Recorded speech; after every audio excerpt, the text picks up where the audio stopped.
नेपाल और बोलिविया में जनसंघर्ष को पढ़ चुके हैं।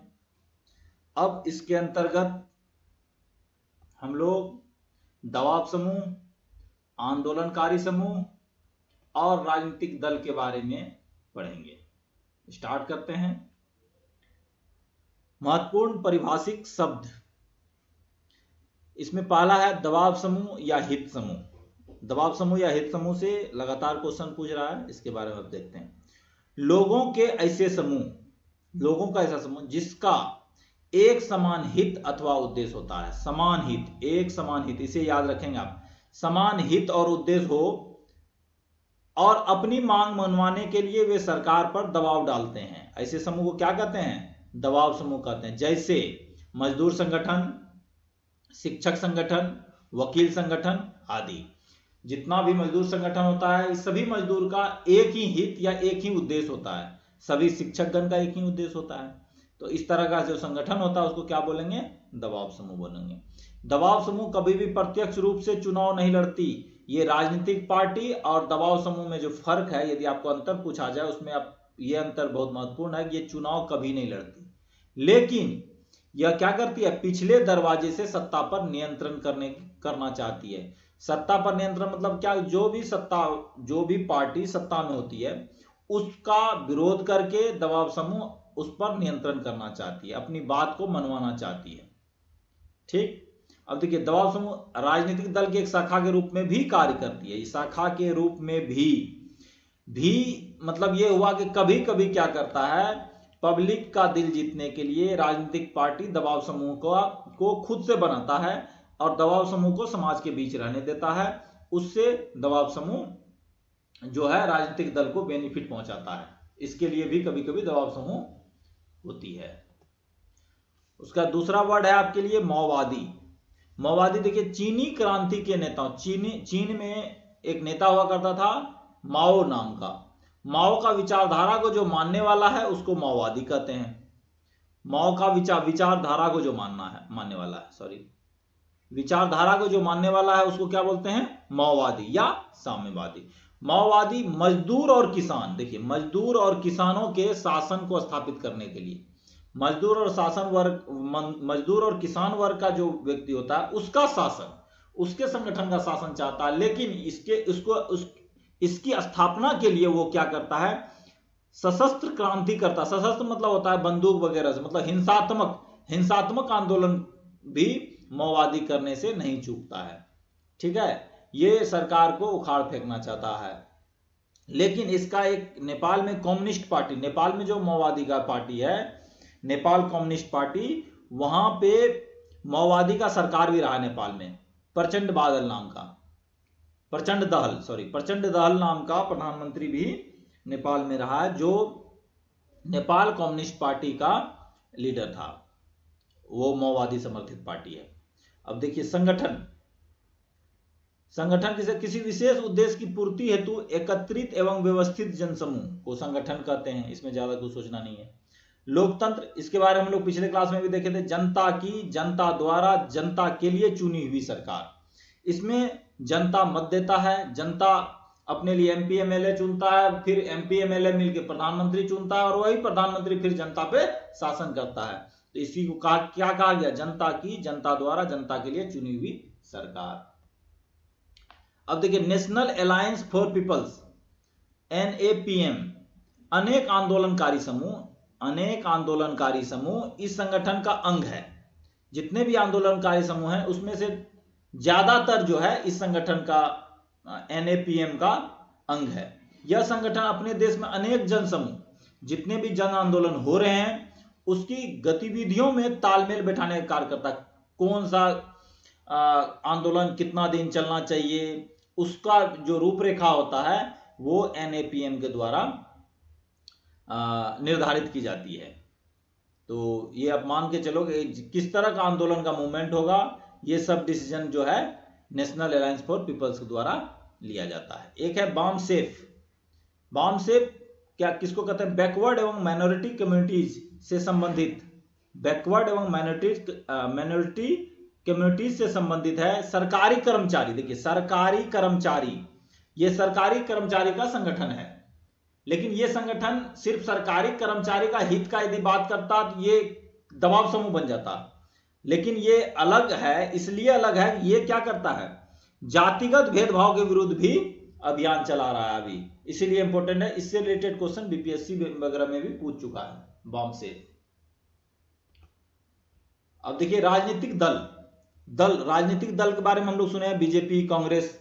वो कहते किसे हैं? राजनीतिक दल एक संगठन है जो प्रत्यक्ष रूप से, देखिए यहां पे प्रत्यक्ष रूप से चुनाव लड़कर तथा विचारधारा को जीतकर देश की सत्ता को प्राप्त करता। देखिए विचारधारा को जीतकर मतलब ये हुआ कि ये एक विचार पब्लिक के सामने रखता है, पब्लिक को क्या चाहिए, पब्लिक को के लिए वो क्या करना चाहता है, इस देश को कितना ऊपर ले जाना चाहता है, इस देश की प्रगति के लिए वो क्या करेगा, ये सब बात इलेक्शन के टाइम में एक राजनीतिक पार्टी पब्लिक के सामने रखती है। और जिसका बातों को पब्लिक ज्यादा इंपोर्टेंस देती है उसे वो क्या करता है, मत देता है और वो सत्ता बना लेती है, वो सत्ता पे आसीन हो जाता है। और जो हार जाती है इलेक्शन में वो क्या करती है, सत्ता पाने की कोशिश करती है, प्राप्त करने की कोशिश, सत्ता प्राप्त करने की कोशिश करती है वो। जैसे कांग्रेस अभी विपक्ष में है, बीजेपी अभी सत्ता में है, तो दोनों क्या है, राजनीतिक दल है। इसी तरह आप कम से कम 20 भारत के 20 राजनीतिक पार्टी का नाम लिख के हमें जो है आप कमेंट बॉक्स में लिख सकते हैं। 20 कम से कम 20 राजनीतिक पार्टी जो भारत देश में भी है। अब देखिए आंदोलन किसे कहते हैं? किसी सामाजिक समस्या के समाधान के लिए चलाया गया एक ऐसा संघर्ष जिसमें संगठित संरचना हो भी सकता है, नहीं भी हो सकता है। मतलब इस संगठन का जो बनेगा वो संगठित भी हो सकता है, नहीं तो नहीं भी हो सकता है। देखिए सामाजिक समस्या कुछ भी आ सकती है। अभी किसान लोग आंदोलन कर रहा है, किसान के लिए ऐसा बिल लाया गया जो किसान उससे सेटिस्फाइड नहीं है, वो आंदोलन करने लगा। तो शुरू में ये आंदोलन है, बाद में धीरे धीरे यदि बहुत दिन लंबा चल जाएगा तो ये धीरे धीरे संगठन का रूप ले लेगी, फिर इसको राजनीतिक पार्टी सपोर्ट करने लगेंगे, ये दबाव समूह का रूप ले लेगी। इस तरह से बहुत आगे बढ़ेगा ये आंदोलन।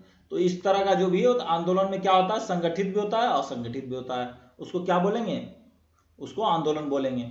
आंदोलन में फैसले अनौपचारिक ढंग से लिए जाते हैं और यह फैसले लचीले होते हैं। देखिए अनौपचारिक ढंग से क्यों लिया जाता है, क्योंकि आंदोलन में जब कोई भी 5 अलग अलग विचारधारा के लोग भी एक साथ हो जाते हैं, क्योंकि पांचों लोग अलग अलग थे बट आज उस पे आ पड़ा है, उसके समाज के सामने एक समस्या आ गई है, उससे लड़ने के लिए पांचों एक साथ आया है। तो ऐसा नहीं है सोच एक साथ हो गया, वो सिर्फ एक समस्या को लेकर आया है साथ।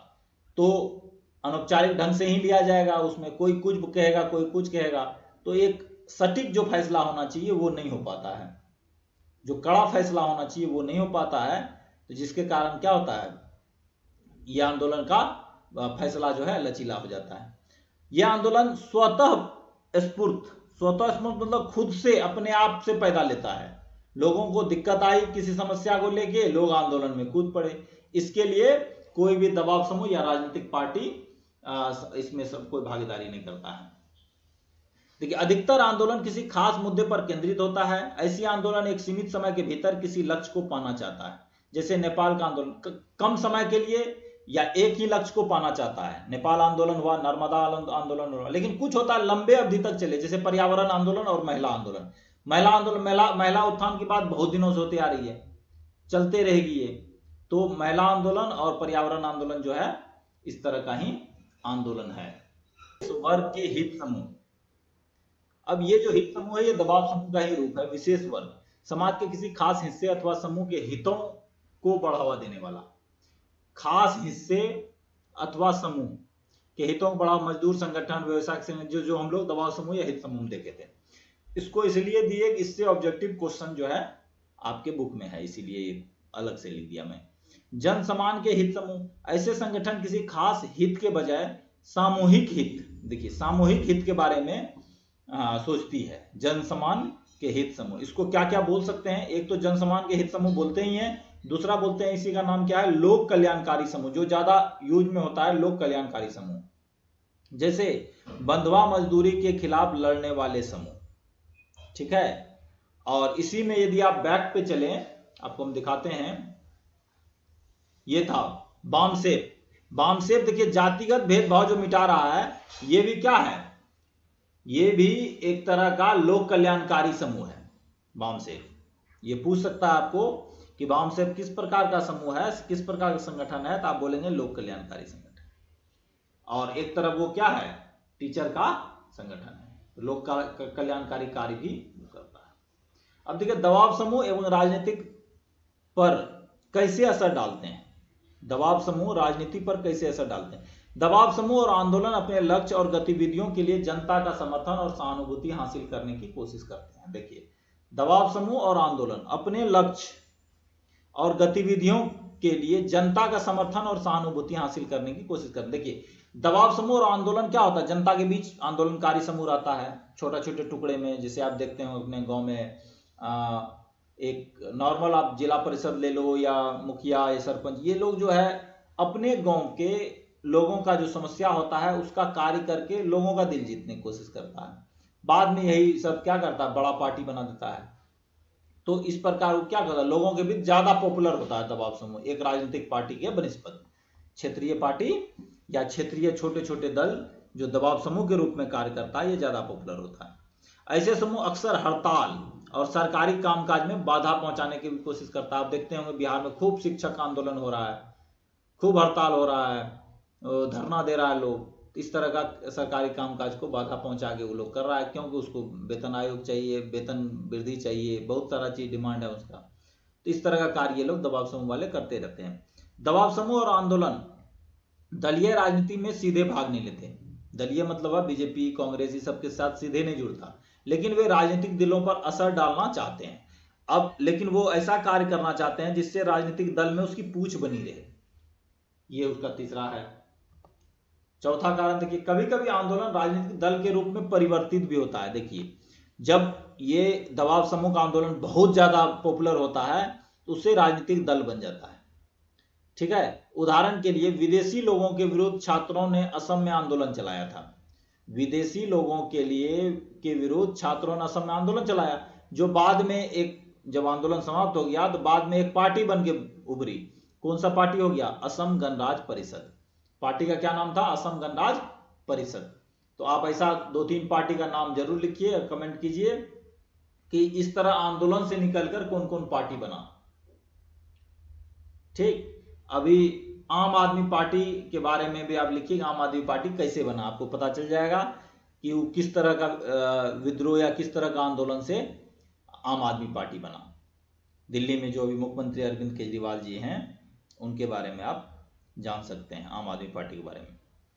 अधिकांशतः दबाव समूह और आंदोलन के राजनीतिक दलों से प्रत्यक्ष संबंध नहीं होते। प्रत्यक्ष मतलब हुआ सीधा संबंध, राजनीतिक दल से सीधा सीधा ये लोग संबंध नहीं मतलब रखता है, फिर भी इसके बीच संवाद कायम होता है। संवाद मतलब ये होता है हाँ हम आपको सीट दे देंगे, आपको इलेक्शन लड़ा देंगे, इस तरह की बातें इन लोगों के बीच दबाव समूह और राजनीतिक पार्टी के बीच चलता रहता है, ठीक है। राजनीतिक दलों के अधिकतर नए, देखिए अधिकतर नए, ये बहुत ही इंपॉर्टेंट चीज है, अधिकतर नए नेता दबाव समूह और आंदोलनकारी समूह के से आते हैं, क्योंकि दबाव समूह और आंदोलनकारी समूह का जो नेता होता है वो पॉपुलर होता है। पॉपुलर होने के कारण हर राजनीतिक पार्टी चाहती है कि वो उसके पार्टी में आ जाए। तो इस तरह का जो जितना नेता होता है, अक्सर नया नेता जो आता है वो दबाव समूह या आंदोलनकारी समूह से आता है। इसका एक उदाहरण आपको नया पार्टी बनाकर अरविंद केजरीवाल जी ने दिया। अब केजरीवाल जी के पार्टी में जो आ रहा है वो या तो बहुत अच्छा आंदोलनकारी है या उस टाइप का जो आंदोलन कर रहा है जो बहुत समर्थित है, उसी टाइप का लोगों से जुड़ के वो पार्टी आगे बढ़ता जा रहा है। उसी तरह असम गणराज्य परिषद में भी होगा, उसी तरह डीएमके वगैरह तमिलनाडु में जो है। तो इस तरह का पार्टी सब है। इस पे आप इस क्वेश्चन का मतलब आप एग्जाम में बना सकते हैं, दबाव समूह और राजनीति पर कैसे असर डालते हैं। इस क्वेश्चन का सॉल्यूशन आपको मिल गया। इसी के साथ ये चैप्टर समाप्त होता है। यदि आप हमारे चैनल को अभी तक सब्सक्राइब नहीं किए हैं तो सब्सक्राइब करें और जो है शेयर करें, लाइक करें